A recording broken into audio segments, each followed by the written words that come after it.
Bom dia, boa tarde, boa noite. A gente vai começar aqui nossa terceira aula de introdução à microinformática. Meu nome é professor Paulo Sérgio Gurgel e muito obrigado por estar assistindo este curso aqui. Vamos nos aprofundar mais um pouquinho sobre o universo da microinformática.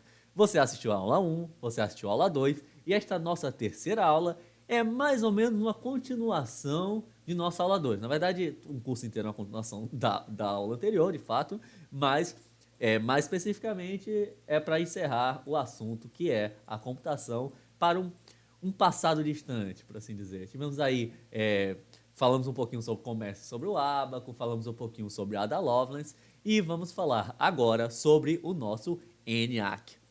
O que é o ENIAC? O ENIAC é um computador que foi o primeiro computador eletrônico digital da história. O ENIAC, ele é, de fato, um computador que fez parte aí, ele foi um computador que fez parte de grandes projetos, por assim dizer, pois, de certa forma, ele foi crucial no desenvolvimento do Projeto Manhattan. O Projeto Manhattan, para quem não conhece, é o projeto que aconteceu para o desenvolvimento da bomba atômica durante a Segunda Guerra Mundial.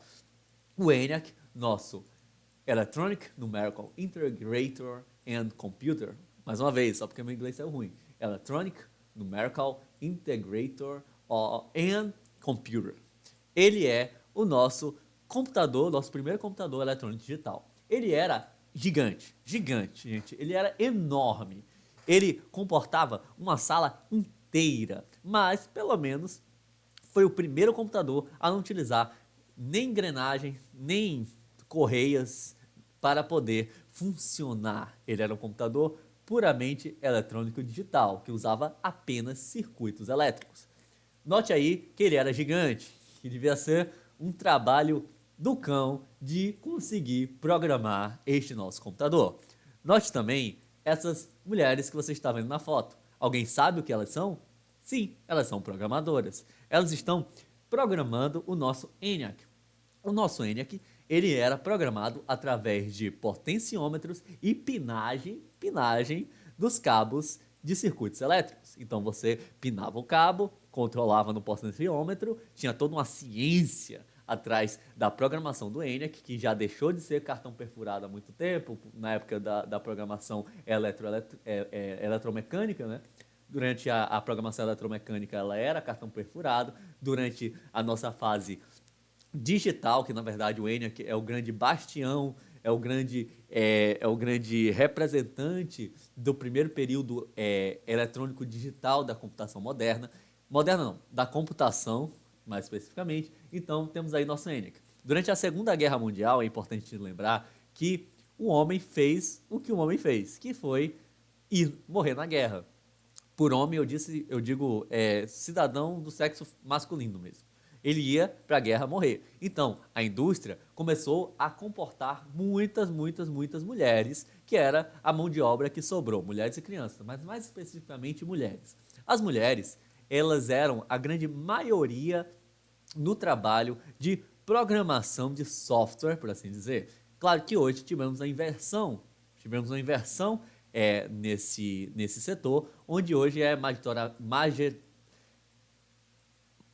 de maioria masculina. Nossa, minha garganta deu uma travada aqui, enfim. O setor de programação, ele é de maioria masculina hoje em dia, mas no passado, a programação de software era de maioria feminina, até porque teve um pouco dessa influência do fato de que as mulheres começaram a ganhar visibilidade no mercado de trabalho, porque o homem foi lá morrer na guerra, beleza? Então é isso. Tivemos aí as mulheres programadoras, que inclusive eu espero que o universo de programação atual comporte mais o público feminino, porque é um ambiente que é até desagradável o quão pouco absorve o público feminino, o universo de programação hoje em dia, né? Mas no passado é um pouco engraçado, né? Porque a programação, para quem assistiu a aula passada, sabe que foi criado por uma mulher. Aí hoje em dia ele é uma história. Nossa, minha garganta dá uma travada, minha dicção não presta para isso, mas ele é de maioria masculina hoje em dia. No passado era de maioria feminina.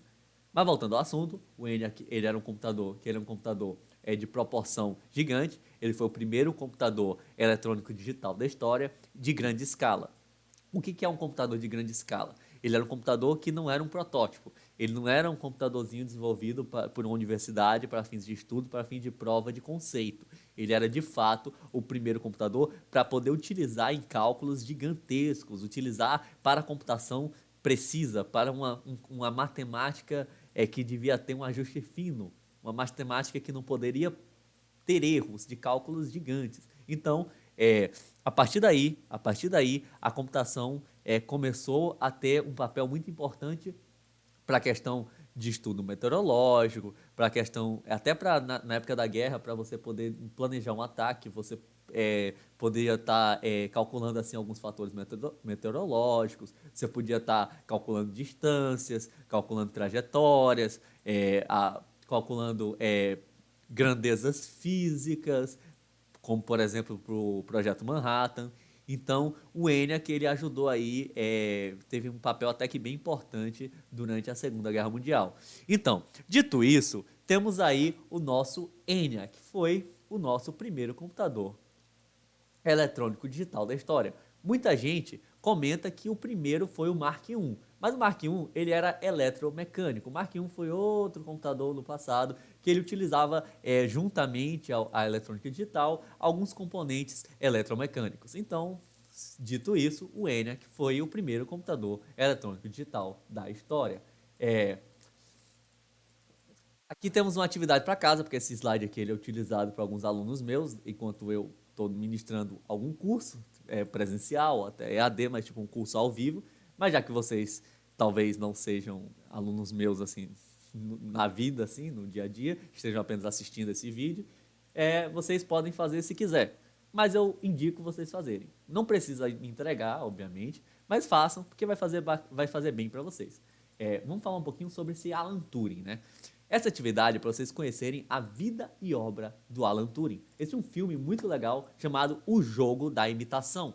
O Jogo da Imitação conta a história real de como esse matemático inglês desenvolveu uma máquina que conseguiu acelerar a guerra. A guerra acabou muito antes do que ela poderia ter acabado e talvez de forma muito menos trágica devido à habilidade matemática, a habilidade inventiva deste cidadão aqui chamado Alan Turing. Alan Turing, ele era um matemático que desenvolveu, assim, a primeira era da computação moderna. Ele foi contratado pelo governo britânico para poder desencriptar mensagens nazistas que eram enviadas através de uma máquina alemã chamada Enigma, certo? Então, através do computador, da máquina analítica de Turing, foi possível analisar, desencriptar mensagens nazistas para que pudesse ser feita toda uma inteligência, toda uma espionagem para planejar melhor as estratégias de guerra. Então, obrigado Alan Turing por seus trabalhos pela humanidade e também não foi só ajudando a vencer a guerra que Alan Turing participou, né? Ele participou aí da história da humanidade desenvolvendo uma tese chamada o teste de Turing. O teste de Turing é a tese de Alan Turing onde ele define que um computador só seria de fato inteligente, ele só seria uma inteligência artificial se ele passasse por um teste específico. Que teste é esse, Sérgio? O teste é o seguinte: o computador, para ser de fato inteligente, ele deve ser capaz de enganar um ser humano de forma com que esse ser humano acredite que está falando com outro ser humano. Então, um ser humano falando com um computador deve ser enganado pelo computador, de decisão do computador, o computador deve enganar o ser humano para que o ser humano acredite que está falando com um outro ser humano. Quando isso acontecer, segundo Turing, o computador será de fato uma inteligência artificial. Enganar em qual sentido, Sérgio? Enganar em todos os sentidos. Você deve conversar com o computador e entender este computador como outro ser humano para que você, de fato, possa dizer que este computador, que este software, que essa inteligência artificial passou pelo teste de Turing. Então, quando vocês escutarem o termo o teste de Turing, vocês podem estar lá indo diretamente na memória de vocês buscando essa aula e lembrando, nossa, eu sei o que é o teste de Turing. O teste de Turing é a tese escrita pelo matemático inglês Alan Turing, onde ele teorizou, definiu um computador inteligente como um computador que consegue se comunicar com outro ser humano de forma com que este outro ser humano acredite de fato que está falando com um ser humano. Então, um ser humano falando com o computador deve acreditar que está falando com um ser humano. De fato, aí o computador seria, para Turing, verdadeiramente inteligente. Assistam o filme O Jogo da Imitação. A história dele é muito, muito linda. Esse filme é um dos meus filmes favoritos e é a minha indicação para vocês compreenderem aqui a vida e história de Alan Turing.